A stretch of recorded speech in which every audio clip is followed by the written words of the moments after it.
Hi, நம்ம இன்றைக்கி என்ன பார்க்க போகிறோம் அப்படின்னா, மருத்துவ குணமுள்ள பொருட்களை வச்சு நம்ம ஒரு குழம்பு ஒன்று பண்ண போகிறோம். இது என்னடா இது மருத்துவ குணம் உள்ள பொருட்கள் அப்படின்னு பார்க்குறீங்களா? வாங்க பார்க்கலாம். ரியலி இது வந்து நம்ம எப்போவுமே வீட்டில் இருக்கக்கூடிய பொருள்களை வச்சு தான் இதை நம்ம பண்ண போகிறோம். இது எல்லார் வீட்லேயுமே வந்து இருக்கும். இது அந்த காலத்துலேருந்தே வந்து இந்த குழம்பை செஞ்சு இந்த மருத்துவ குழம்பை வந்து செஞ்சு வச்சு நம்ம சாப்பிட்டோம்னா சளி, இருமல், ஜுரம் எதுவுமே நம்மக்கிட்ட வராது. வயிற்று தொந்தரவு எதுவுமே வராது. அந்த காலத்துலேருந்து இருக்குது. பட் வந்து இப்போ நடுவில் கொஞ்ச காலமாக அதை வந்து மறந்துட்டோம். திருப்பியும் அகைன் வந்து இப்போ எல்லாருமே வந்து இந்த மாதிரி மருத்துவ குணம் உள்ள பொருட்களை நாடி இப்போ வந்து நம்ம எல்லாருமே நான் பார்க்குறேன் நாட்டு மருந்து கடைக்கு நம்ம போயின்ட்டுருக்கோம். ஸோ இது வந்து பார்த்திங்கன்னா எப்போவுமே என்கிட்ட இந்த இன்க்ரீடியன்ட்ஸ் எல்லாமே நம்ம வீட்டில் இருக்கும். என் வீட்டில் மட்டும் கிடையாது, எல்லார் வீட்லேயுமே இருக்கும். சரியா? இதை வச்சு எக்ஸ்ட்ரா 2 பொருள் மட்டும்தான் நம்ம வந்து அங்கேருந்து வாங்க வேண்டியது இருக்கும். இப்போ நிறைய இடத்துல வந்து பார்த்திங்கன்னா கொசுவால் வந்து டெங்கு ஃபீவர் அந்த மாதிரிலாம் நிறைய வருது. இந்த மாதிரி நம்ம வந்து மூலிகை மருந்தை, அதாவது மருத்துவ குணம் உள்ள குழம்பை நம்ம செஞ்சு சாப்பிடும்போது நம்மளுக்கு வந்து உண்டான எதிர்ப்பு சக்தி நம்ம உடம்புல வந்து நிறைய வந்து இன்க்ரீஸ் ஆகும். இதை செஞ்சு வச்சிட்டோம்னா ஜஸ்ட் வந்து ஒரு 10 days நல்ல ஒரு தண்ணி படாத ஒரு ஸ்பூனை நம்ம யூஸ் பண்ணும்போது 10 days கூட நம்ம வச்சு சாப்பிட்லாம். இப்போ நிறைய பேருக்கு ஸ்ட்ரெஸ் இருக்கிறதால ஹேர் ஃபாலிங் எல்லாமே இருக்குது. ஓகேவா? அது எல்லாத்தையுமே வந்து இந்த ஒரு குழம்பை நம்ம சாப்பிட்டோம்னா எல்லாமே வந்து சரியாகும். வயிறு பொறுமல், வயிறு ப்ராப்ளம், அப்புறம் வந்து டைஜஷன் ஆகலை, அந்த மாதிரி எல்லாத்துக்கும் ஒரு சொல்யூஷன் என்னென்னா இந்த மருந்து குழம்பு தான். இதுக்கு என்னென்ன தேவை அப்படின்றத நம்ம வந்து பார்த்துடலாம். கடுகு. இப்போ நார்மலாக நம்ம வந்து கடுகு எல்லார் வீட்லேயுமே இருக்கும். இந்த கடுகு சாப்பிடும்போது நம்மளுக்கு நிறைய பிரச்சனைகள் வந்து தீரும். ஆனால் கடுகு சிறுத்தாலும் காரம் போகாது. அதெல்லாம் கடுகு கம்மியாக யூஸ் பண்ணிக்கோங்க. நம்ம ஊறுகாயெல்லாம் போடும்போது கூட இதை வந்து நல்லா வறுத்து கடுகு வெந்தயம்லாம் பொடி பண்ணுவோம். எல்லாமே மருத்துவ குணம் உள்ளது தான். ஸோ கடுகு கொஞ்சம். நெக்ஸ்ட் மிளகு வந்து பார்த்திங்கன்னா அவ்வளோ ஒரு மருத்துவ குணங்கள் இதில் இருக்குங்க. ஒரு சளி இருந்தாலோ இருமல் இருந்தாலோ ஜஸ்ட் இது ஒரு மிளகு சுக்கை தட்டி போட்டுட்டு தண்ணியில் கொதிக்க வச்சு நம்ம குடிக்கும்போது சளி, இருமல் எல்லாமே போயிடும். அந்த மாதிரி ஒரு நல்ல குணமுள்ள இது. பார்க்குறதுக்கு தான் அது இப்படி சின்னதாக இருக்குமே தவிர ரொம்ப மருத்துவ குணங்கள் இதில் இருக்குது. நெக்ஸ்ட் சுக்குக்கு மிஞ்சிய மருந்தும் இல்லை, சுப்பிரமணியனுக்கு மிஞ்சிய கடவுளும் இல்லை அப்படின்ற ஒரு பழமொழி. இது ஒன்றுமே இல்லை. இஞ்சி இருக்குது இல்லையா, இஞ்சியை வந்து பதப்படுத்தி தான் இது சுக்கா வரும். சுக்கு ஒரு துண்டு. நெக்ஸ்ட்டு வந்து இது எல்லாம் போடுறதால பெருங்காயம் ஒரு துண்டு. நெக்ஸ்ட் இதுக்கு கொஞ்சம் ஃப்ளேவர் கொடுக்கறதுக்கு வெல்லம். ஓமம். அந்த காலத்தில் வந்து பார்த்திங்கன்னா இந்த ஓமம் எல்லார் வீட்லேயுமே இருக்கும். ஓமப்பொடி செய்யறதுக்கு. நெக்ஸ்ட் ஓம வாட்டர் எல்லார் வீட்லேயுமே இருக்கும். இந்த ஓமம் சாப்பிடும்போது நம்மளுக்கு வயிற்றில் இருக்கிற பிரச்சனைகள் எல்லாமே போகும். ஓகேவா? அவ்வளோ ஒரு மருத்துவ குணம் உள்ளவா இந்த பொருள் தான் இந்த வந்து ஓமம். நெக்ஸ்ட்டு தனியா. இப்போ நம்ம எல்லாமே வந்து தனியா, அப்புறம் வந்து மிளகு எல்லாத்தையுமே தட்டி போட்டு நம்ம வந்து ஒரு கஷாயம் மாதிரி காலையில் ஒரு காஃபி டீக்கு பதில் அதை குடிக்கிறோம். ரொம்ப ரொம்ப அருமையான இது. இதில் வந்து நான் தனியா பொடி கூட உங்களுக்கு ஒரு இதில் வந்து நான் செஞ்சு காமிச்சிருக்கேன். இந்த மாதிரி பொடி வகைகள் டெய்லி நம்ம சாப்பிடும்போது நம்மளுக்கு எந்த ஒரு ப்ராப்ளமே வராது. நெக்ஸ்ட் வந்து இதில் வந்து அரிசி திப்பிலி, கண்ட திப்பிலி. அரிசி திப்பிலின்றது வந்து மேலே குண்டு குண்டாக குட்டி குட்டியாக அரிசி மாதிரி இருக்கும். கண்டத்திப்பிலின்றது வந்து கொஞ்சம் கட்டை அந்த மாதிரி இருக்கும். நெக்ஸ்ட்டு சீரகம். சீட் ப்ளஸ் அகம் சீரகம். உடம்பு சீராக வச்சுக்கிறதுக்கு உண்டான தன்மையை கொடுக்கக்கூடியது தான் அந்த சீரகம். மோஸ்ட்லி வந்து பார்த்தோம்னா நம்ம எவ்வளோக்கு எவ்வளோ நம்ம வந்து சீரகத்தை சேர்த்துக்கிறோமோ உடம்புல அவ்வளோ நல்லது. டெய்லி ஒரு தண்ணி குடிக்கிறோமா, ஒரு சிட்டிகை எல்லாருக்கும் வீட்டு டோட்டல் ஃபேமிலிக்கும் சேர்த்து ஒரு ஸ்பூன் அளவுக்கு சின்ன கொஞ்சமாக எடுத்து தண்ணியில் போட்டு கொதிக்க வச்சு அந்த தண்ணியை குடித்தாலே நம்மளுக்கு எந்த ஒரு வியாதியுமே நம்மக்கிட்ட வராது. தேவையான அளவு உப்பு. நெக்ஸ்ட் வந்து புளி தண்ணி நிறையா சேர்த்துக்காதீங்க. புளி கொஞ்சமாக கரைச்சி ரெடியாக ஃபில்டர் பண்ணி வச்சுருக்கேன். மிளகா வந்து கம்மியாகவே சேர்த்துக்கலாம். ஆல்ரெடி நம்ம வந்து மிளகும் சேர்க்கறதால மிளகா வந்து கம்மியாக. கருவேப்பிலையில் வந்து பார்த்திங்கன்னா அவ்வளோ ஒரு மருத்துவ குணங்கள். சர்க்கரை அளவை வந்து கம்மி பண்ணும். இப்போ வந்து ஹேர் ஃபாலிங்லாம் இருக்குது அப்படின்னா அதை கண்ட்ரோல் பண்ணக்கூடிய தன்மைகள் அதில் இருக்குது.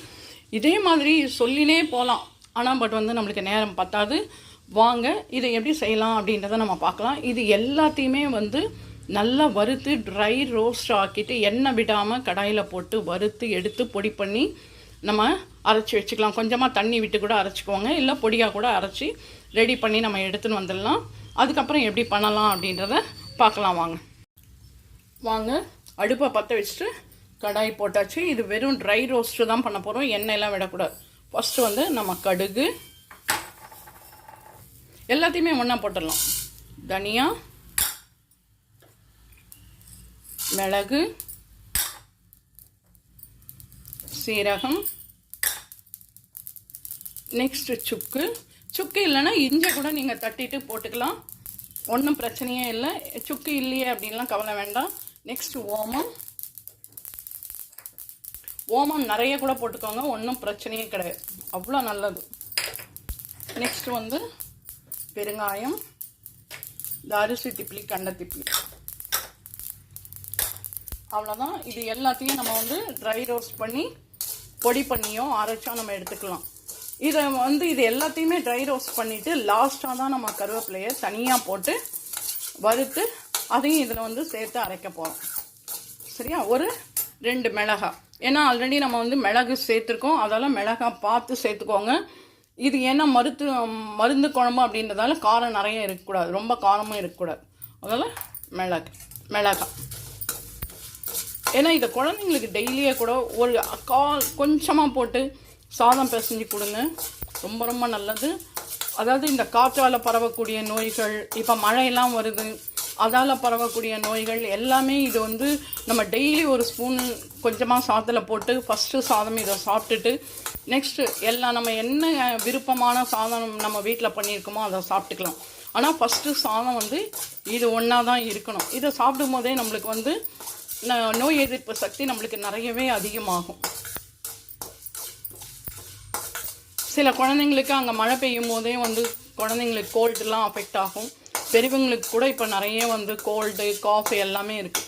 ஸோ இந்த மருந்து குழம்பு டெய்லி ஒரு ஸ்பூன் போட்டு ஃபஸ்ட்டு சாதம் இதுவாக தான் இருக்கணும். சாப்பிட்டு பாருங்கள், ரொம்ப வந்து நல்லாயிருக்கும். கோல்டோ ஃபீவரோ எதுவுமே உங்களுக்கு வராது.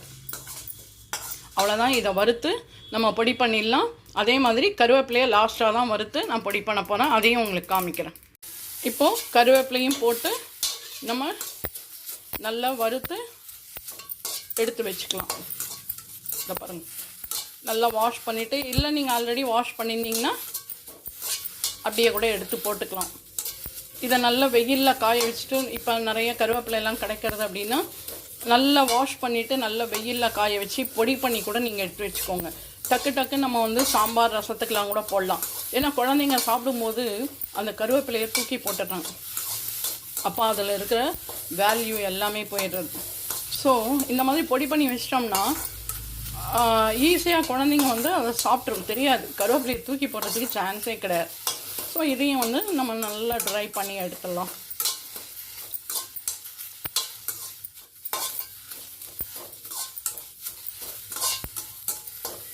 அவ்வளோதான். நெக்ஸ்ட் இதை எப்படி பண்ணலாம், அதுக்குள்ளே இதை வந்து பொடி பண்ணி அரைச்சி எடுத்துன்னு வந்துடும். ஆல்ரெடி ஸ்டவ்வை பற்ற வச்சு கடாய் போட்டு எண்ணெயை விட்டு கடுகு போட்டாச்சு, கடுகு வெடிச்சாச்சு. இப்போ கரைச்சி வச்சுருக்கோம் இல்லையா அந்த புளி தண்ணியை இதில் விட்டுருங்க. கரைச்சி வச்சுருக்கோம் இல்லையா அந்த புளி தண்ணியை இதில் விட்டுருங்க. அதுக்கப்புறம் மஞ்சப்பொடி தேவையான அளவு. மஞ்சள் இருந்ததுன்னா நம்ம சாம்பாருக்கு விரலி மஞ்சள்லாம் போடுவோம் இல்லையா, அந்த விரலி மஞ்சள்லையே சாம்பாருக்கு போடுறதுன்னு தனியாக இருக்குது. அந்த மாதிரி மஞ்சளையும் நீங்கள் நல்லா நசுக்கி கூட வறுத்து பொடி பண்ணிக்கலாம். அப்படி இல்லை அப்படின்னா இந்த மஞ்சப்பொடியை கூட நம்ம யூஸ் பண்ணிக்கலாம். சரியா? அது இல்லையே எங்ககிட்ட அப்படின்லாம் நீங்கள் கஷ்டமே பட வேண்டாம். இதுவாகட்டும். அதுக்கப்புறம் நம்ம பொடி பண்ணி வச்சுருக்கோம் இல்லையா அந்த பொடியும் இதில் நம்ம போட்டுற போகிறோம். போட்டு நல்ல ஒரு கலரிடுங்க. நல்லெண்ணெய் விட்டு பண்ணும்போது ரொம்ப நல்லாயிருக்கும். இந்த க்ரீன் கலர் எப்படி வந்ததுன்னா நம்ம கருவேப்பிலை நிறைய ஆட் பண்ணியிருக்கோம் இல்லையா, அதால் அந்த க்ரீன் கலர் வந்திருக்கு. இதில் வேறு எந்த ஆர்டிஃபிஷியல் கலருமே கிடையாது. இப்போ இந்த ஜாரில் கொஞ்சம் இருக்குது, இதில் தண்ணியை கொஞ்சம் வந்து விட்டுட்டு நம்ம இதில் விடலாம். ரொம்ப ரொம்ப ரொம்ப நல்லாயிருக்கும். இதை செஞ்சு நம்ம ஸ்டோர் பண்ணி ஒரு கிளாஸ் ஆறின பிறகு ஒரு கிளாஸ் பாட்டிலில் போட்டு நம்ம ஸ்டோர் பண்ணி வச்சோம்னா ஹார்ட்லி ஒரு 10 டேஸ்க்கு இருக்கும். சொன்ன மாதிரி டெய்லி நீங்கள் சாப்பிட்லாம். ஃபஸ்ட்டு ரைஸ்லாம் ரொம்ப சாப்பிட்றதுக்கு முன்னால் இந்த ரைஸை ஃபஸ்ட்டு சாப்பிட்ணும். சாப்பிட்டா ரொம்ப நல்லது. இது நல்லா கொதித்து இந்த ஆயில் வந்து ஓரத்தில் வரும். அதுதான் நம்மளுக்கு. இதுக்கு தேவையான அளவு உப்பு, அது உங்களுடைய டேஸ்ட்டுக்கு ஏற்ற மாதிரி போட்டுக்கோங்க. இதுக்கு எந்த ப்ரிசர்வேட்டிவுமே தேவை கிடையாது. அவ்வளோதான், தேவையான அளவு உப்பு போட்டாச்சு. கொதிக்கட்டும். அதுக்கப்புறம் இதில் நம்ம என்ன ஆட் பண்ண போகிறோம் அப்படின்னா வெல்லம் ஒரு துண்டு. ஏன்னா இதில் கொஞ்சம் காரத்தன்மைகள்லாம் நிறைய இருக்குது இல்லையா, இதை கொஞ்சம் போடும்போது இந்த வெல்லம் போடும்போது அதை வந்து அப்படியே கொஞ்சம் வந்து கம்மி பண்ணிடும். அவ்வளோதான். ஏன்னா வெல்லமும் வந்து ரொம்ப உடம்புக்கு நல்லது. அதால் சாதாரணமாகவே வத்த குழம்பெல்லாம் பண்ணும்போது இதை போட்டிங்கன்னா சூப்பராக இருக்கும். வத்த குழம்பெல்லாம் ரொம்ப டேஸ்ட்டாக இருக்கும். இது உடுப்பி சைடில் வந்து பார்த்திங்கன்னா நிறைய வெல்லம் ஆட் பண்ணுவாங்க. அதுக்கு நம்ம இப்போ உடுப்பி ஸ்டைலில் நம்ம இதை பண்ணல. இது மருந்து குழம்பாக தான் நம்ம பண்ணிகிட்டு இருக்கோம். குழந்தைங்க பெரியவங்க எல்லாருமே சாப்பிட்ணும். அந்த காரம் கொஞ்சம் நிறைய இருந்தால் கொஞ்சம் கஷ்டமாக இருக்குமேன்னா நம்ம வெல்லம் ஆட் பண்ணியிருக்கோம். சரியா? வாங்க இது கொதிக்கட்டும். கொதிச்சோன்னா நம்ம பார்க்கலாம். இந்த பாருங்கள், மருந்து குழம்பு ரெடி ஆயாச்சு. இதை பார்த்திங்களா, ஓரத்துலலாம் எண்ணெய் வந்திருக்கு. எந்த ப்ரிசர்வேட்டிவும் இல்லாமல் நம்ம பண்ணுறதால கொஞ்சம் எக்ஸஸாக நம்ம ஆயில் விடுவோம். நெக்ஸ்ட்டு இதை வந்து நீங்கள் வந்து ஒரு கிளாஸ் பாட்டிலில் நீங்கள் எடுத்து இப்போ நல்லா ஆறி போனோன்னே ஒரு கிளாஸ் பாட்டிலில் போட்டு எடுத்து வச்சுக்கோங்க. ஏன் சூடாக போடக்கூடாது அப்படின்னா, சூடாக போட்டு மூடி வச்சிட்டிங்கன்னா அந்த மூடியிலேருந்து தண்ணி விழுந்து உடனே கெட்டுடும். அப்புறம் கிளாஸ் பாட்டிலில் போட்டு வைக்க சொன்னீங்க, கெட்டு போச்சுன்னா சொல்லக்கூடாது இல்லையா, அதால் தான் ஃபஸ்ட்டே சொல்லிடுறேன். இந்த மாதிரி ஆஃபீஸ் கோயர்ஸும் நீங்கள் என்ன பண்ணிக்கலாம், இந்த மாதிரி ஒரு மருந்து குழம்பை வந்து ரெடி பண்ணி வச்சுட்டிங்கன்னு வச்சுக்கோங்களேன். இப்போ டெய்லி ஆஃபீஸ் போகிறீங்க, நிறைய பேரை நம்ம கிராஸ் பண்ணி போகிறோம். பஸ்ஸில் போகிறோம், ட்ரெயினில் போகிறோம், எல்லாமே போகிறோம்.